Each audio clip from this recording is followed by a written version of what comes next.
All right, let's change gears. Mitt Romney ready to bash Donald Trump in just a few hours. And moments ago, we got an excerpt from the speech. This is one of them.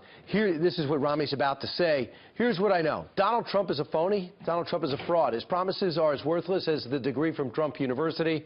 He's playing the American public for suckers. He gets a free ride to the White House, and all we get is a lousy hat. The woman who ran Arizona for years has battled the establishment. Governor Jan Brewer here to react.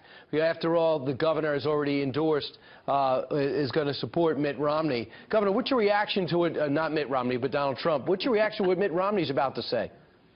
Well, I just heard it being played. Wow, that was pretty harsh. I guess it goes back to the old saying that Republicans eat their own. But do you think it's appropriate for a former nominee to go after somebody who's leading the race 4 years later? Well, frankly, I think it's pretty shocking. It's a little unbelievable what happened to the 11th commandment. Right. Governor, you think it's accurate at all? How do you characterize? I've never seen anything like this in my lifetime. How do you characterize the outrage that people are having towards his nomination? Well, the bottom line is that the federal government has failed us miserably, and Mr. Trump has said that he's going to fight for us, and the people are angry, and I think he's going to win this election, and he's listening to the people, and he will respond. I know Donald Trump. I know the kind of person that I have met when I have been with him, and he is very thoughtful, he's very kind, and he listens.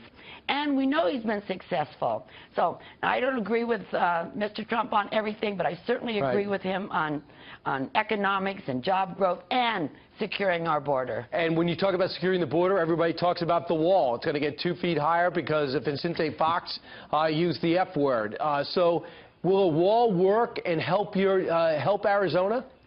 Well, you know, whatever we can get done is going to help Arizona. It's going to help the United States of America. And no one has listened. They turned a blind eye to us. They left us very vulnerable. Certainly within our state, the cost of it all has just been astronomical. And the people are angry. And I've always said that, you know, a country without borders is like a house without walls. It collapses. And that's what we're seeing happen. Will a wall help the border of Arizona? Yes, absolutely, unequivocally. Are you supporting Donald Trump? I am. Because of what you've experienced in the past. I'm going to throw a stat at you.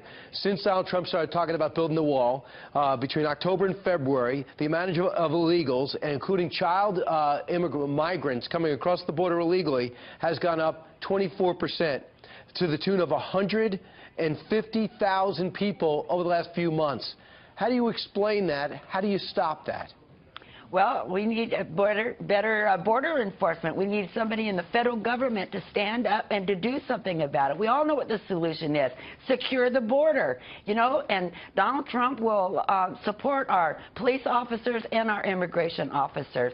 And that's what it's going to take. Somebody that understands the issue, somebody that's willing to fight for the people, because the people are fired up. Well, there's also, you're probably not going to win an election as a Republican unless you get over 27% Hispanic vote that Mitt Romney got last time. Do you think, what is your reaction to the fact that the Hispanic community seems to be repelled from Donald Trump because of his stance on the border, because of his vow to throw out 11 million people here illegally? All these statistics and all this data is proven to be a little bit wrong in this election cycle. I think that there's a lot of Hispanics in the United States that will support Donald Trump. They, too, understand that having this border open and this illegal immigration issue has taken jobs away from them, certainly has hurt our economy, the expenses that it costs us to take care of all of them. So we won't know. You know, they never thought that Mr. Trump was going to go this far. And he has been very, very successful because he's representing the people, and he tells it like it is. And I believe he's a truth teller. Governor, what do you say to the establishment and a lot of others who are doing everything they can, including threatening a third-party run, a third-party candidate, to stop Donald Trump from being the nominee? What's your response to that?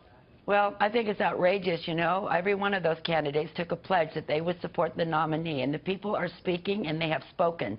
And now they need to all rally behind our Republican nominee, whomever that is. I think it's going to be Donald Trump, but whoever it is.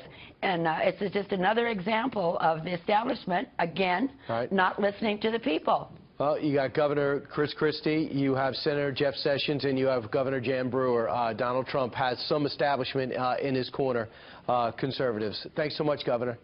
Thank you, Brian. All right.